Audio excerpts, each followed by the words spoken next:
Honorable Prime Minister Modi ji அவர்களே,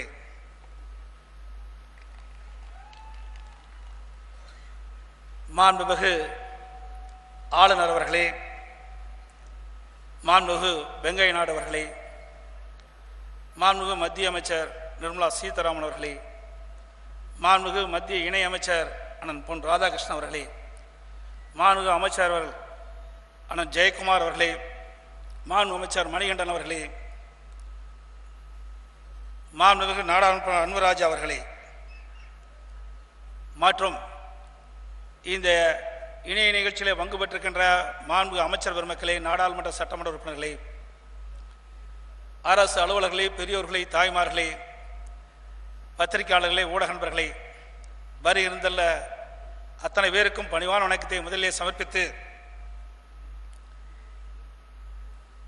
இந்தியாவின் ஏவுகை நாயகன், இந்தியாவின் 11வது குடியரசுத் தலைவர் டாக்டர் APJ அப்துல் கலாம் அவர்களின் மணிமண்டபத்தை தனது பொற்கரங்களால் திறந்து வைத்தும், ராமேஸ்வரம் அயோத்தி விரைவு தொடர் வண்டியினை துவக்கி வைக்கவும், ஆழ்கடல் மீன்பிடிப்பினை பரவலாக்கும் திட்டத்தினை துவக்கி வைக்கவும், வரி வந்திருக்கும் பெரும் மதிப்புக்கும் மரியாதைக்கும் உரிய மாண்பு பாரத பிரதமர்களை உளமாற வாழ்த்தி வணங்குகின்றேன்.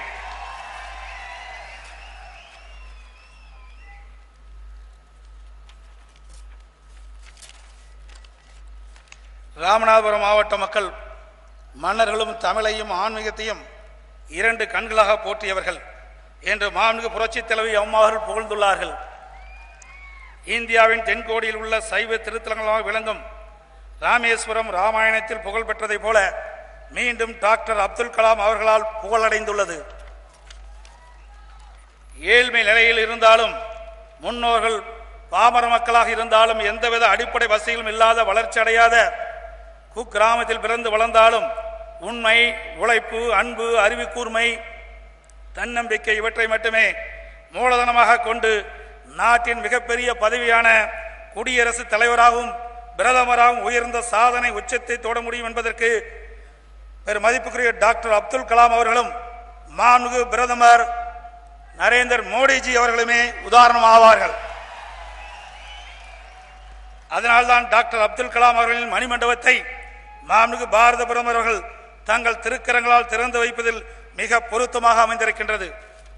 மாண்புமிகு பாரத பிரதமர் அவர்கள் டாக்டர் அப்துல் கலாம் அவர்களின் இறுதிச் சடங்கிற்கு வந்திருந்து மரியாதை செலுத்தினார்கள். தற்போது அவரது மணிமண்டபத்தையும் திறந்து வைக்க வந்தமைக்கு தமிழ்நாடு மக்கள் சார்பாக என் மனமார்ந்த நன்றியை தெரிவித்துக் கொள்கின்றேன். மணிமண்டபம் அமைக்க தேவையான நிலம் மாண்புமிகு புரட்சித் தலைவி அம்மா அவர்களின் உத்தரவின் பேரில் வழங்கப்பட்டு அதில் டாக்டர் அப்துல் கலாம் அவர்களின் மணிமண்டபம் கட்டப்பட்டுள்ளது. இந்த வளாகத்தில் ஏவுகணை நாயகன் அக்னி ஏவுகணையின் மாதிரி மிகவும் அழகாக வடிவமைக்கப்பட்டுள்ளது. டாக்டர் அப்துல் கலாம் அவர்களுக்கு மரியாதை செலுத்தும் வகையில் மாண்புமிகு இதே புரட்சித் தலைவி அம்மா அவர்கள் அறிவியல் வளர்ச்சிக்கும் இளைஞர் மற்றும் மனித வள மேம்பாட்டிற்கும் பணியாற்றிய தமிழகத்தை சார்ந்தவர்களுக்கு 5 லட்சம் ரூபாயுடன் 8 கிராம் தங்கப்பதக்கம் உள்ளடக்கிய டாக்டர் APJ அப்துல் கலாம் விருது வழங்கப்படும் என அறிவித்து, அதனை தன் வாழ்நாளிலே செயல்படுத்தி டாக்டர் அப்துல் கலாம் அவர்கள் மீது தனக்கிருந்து மரியாதையை வெளிப்படுத்தினார்கள். இந்த அரிய சந்தர்ப்பத்தில் மாண்புமிகு பாரத பிரதமர் அவர்கள் முன்னிலையில் இங்கே சில முக்கிய கருத்துக்களை தெரிவிக்க கடமைப்பட்டிருக்கின்றேன். ராமநாத சுவாமி திருக்கோயில் மற்றும் டாக்டர் அப்துல் கலாம் பிறப்பிடம் ஆகியவை போன்ற இன்னும் பல பெருமைகளை பெற்றிருக்கும் ராமேஸ்வரத்தை அழகுபடுத்தி வருவது இங்குள்ள அமைதியான சமுத்திர அலைகளும் மீனவ வலைகளும் தான் என்பதை நாம் மறுக்க முடியாது. அதே நேரத்தில் ராமேஸ்வரத்து அலைகள் அமைதியாக இருந்தாலும் அதில் வலை விரிக்கின்ற மீனவர்களின் வாழ்க்கை தொடர்ந்து அமைதியை இழந்து வந்திருக்கின்றது என்பதை நாம் அனைவரும் அறிவோம். பாக் வளைகுடா ஒட்டி தமிழ்நாட்டில் 5 கடலோர மாவட்டங்களில் உள்ள 305 மீனவ கிராமங்களில் 3 லட்சத்திற்கும் அதிகமான மீனவர்கள் மீன்பிடி தொழிலை வாழ்வாதாரமாக கொண்டு வாழ்ந்து வருகிறார்கள்.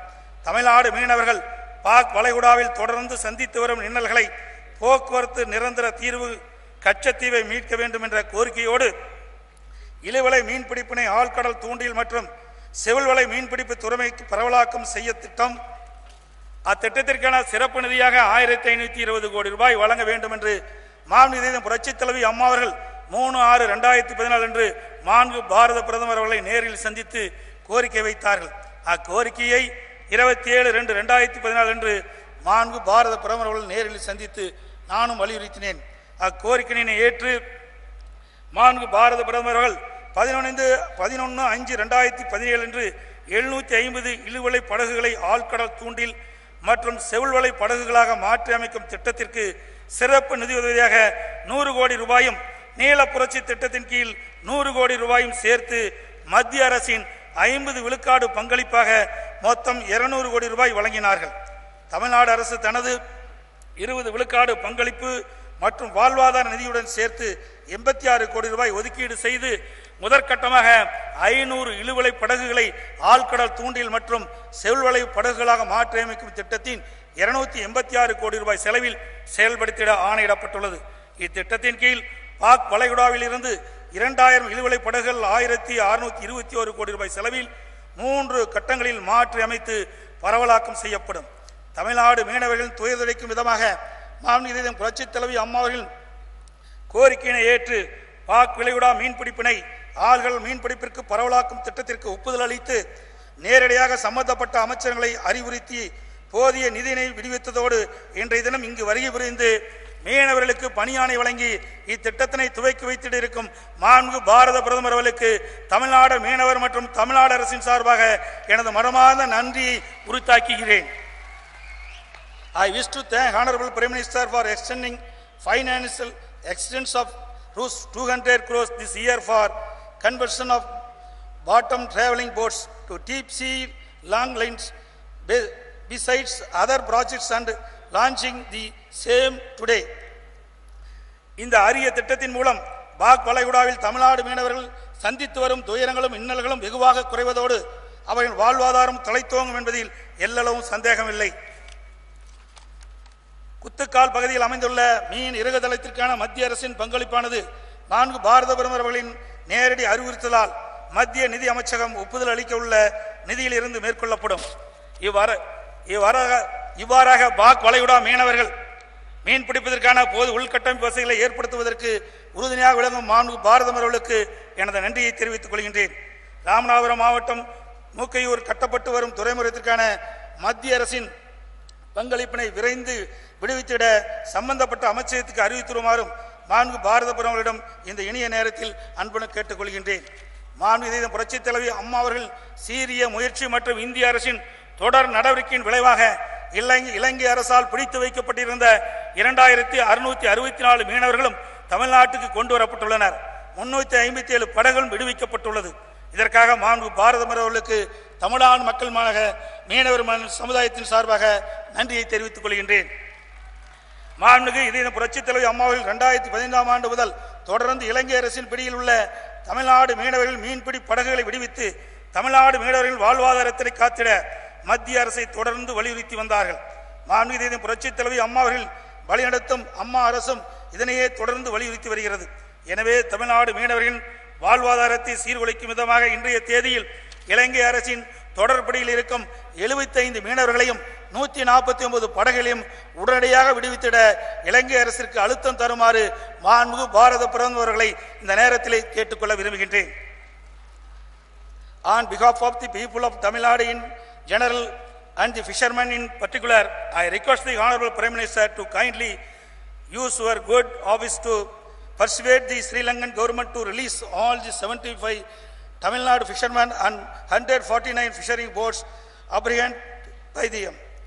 மத்திய அரசின் சுற்றுலா அமைச்சகம் சுவதேஷ் தர்சன் என்ற திட்டத்தின் கீழ் தமிழ்நாட்டில் உள்ள முக்கிய சுற்றுலா இடங்களை அழகுபடுத்தவும் மேம்படுத்தவும் 99 கோடியே 91 லட்சம் ரூபாய் ஒதுக்கிழமைக்கு மாண்பு பிரதமர் அவர்களுக்கு நன்றியை தெரிவித்துக் கொள்கின்றேன். இதில் ராமேஸ்வரத்திற்கு மட்டும் 15 கோடியே 86 லட்சம் ரூபாய் ஒதுக்கீடு செய்யப்பட்டு சுற்றுலா பணிகளுக்கான குடிநீர் வசதி, கடற்கரை சீரமைப்பு, சாலை வசதி, பூங்காக்கள் போன்ற பல பணிகள் நடந்து வருகின்றன என்பதையும் தெரிவித்துக் கொள்கின்றேன்.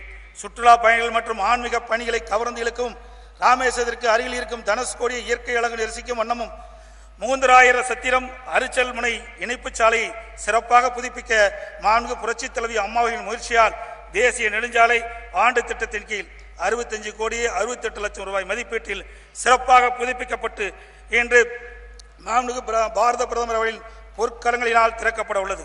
இதன் மூலம் ராமேஸ்வரம் மக்களின் 50 ஆண்டு கால கனவு நிறைவேற காரணமாக இருந்த மாண்புமிகு பாரத பிரதமர் அவர்களுக்கு மீண்டும் நன்றியை தெரிவித்துக் கொள்கின்றேன். மேலும் ராமேஸ்வரம் நகராட்சிக்கு ஸ்வத் பாரத் என்கின்ற மத்திய அரசின் தூய்மை இந்திய திட்டத்தின் கீழ் 7,91,00,000 ரூபாய் ஒதுக்கீடு, அதற்கான பணிகளும் மத்திய அரசின் அம்ருத் திட்டத்தின் கீழ் 41,83,00,000 ரூபாய் மதிப்பீட்டிலான பணிகளும் தற்போது நடைபெற்று வருகின்றன. இத்தகைய அரிய திட்டங்களை அறிமுகப்படுத்தி விரைந்து செயல்படுத்தப்பட்டு வருகிறது. ராமாயணத்தோடு தொடர்புடைய ராமேஸ்வரத்தையும் அயோத்தியும் இணைக்கும் விதத்தில் சுற்றுலா பயணிகள் பெரிதும் பயன்பெறும் வகையில் ராமேஸ்வரம் அயோத்தி விரைவு தொடர் வண்டியை இன்று மாண்புமிகு பாரத பிரதமர்கள் கொடியசைத்து துவக்கி வைத்தமைக்கு தமிழ்நாடு மக்களின் சார்பாக எனது மனமார்ந்த நன்றியை தெரிவித்துக் கொள்கின்றேன்.